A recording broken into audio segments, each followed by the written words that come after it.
A historic election in Tennessee. Marsha Blackburn is the first woman ever elected to represent the state of Tennessee in the United States Senate. She says she's humbled by her election and ready to get to work. And 10 News reporter Mark Salinger spoke with the senator-elect in Nashville today.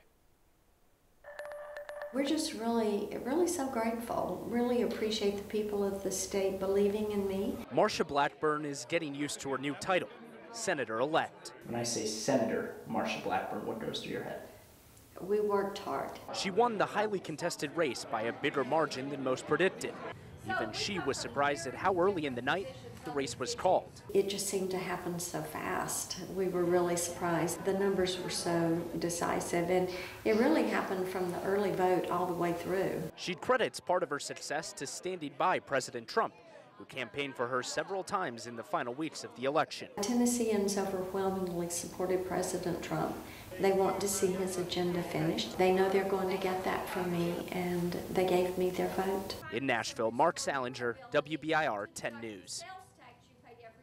Senator-elect Blackburn will replace outgoing Republican Senator Bob Corker. He is retiring. Tennesseans also heard today from Governor-elect Bill Lee.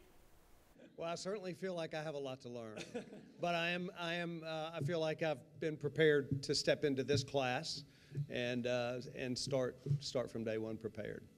We look forward to helping you in every way we can. Thank you.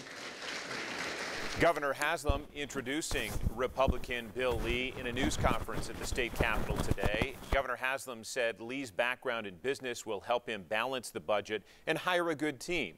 Lee says his team is starting to work on the transition of power today. He says his top priorities will be the issues he talked about on the campaign trail.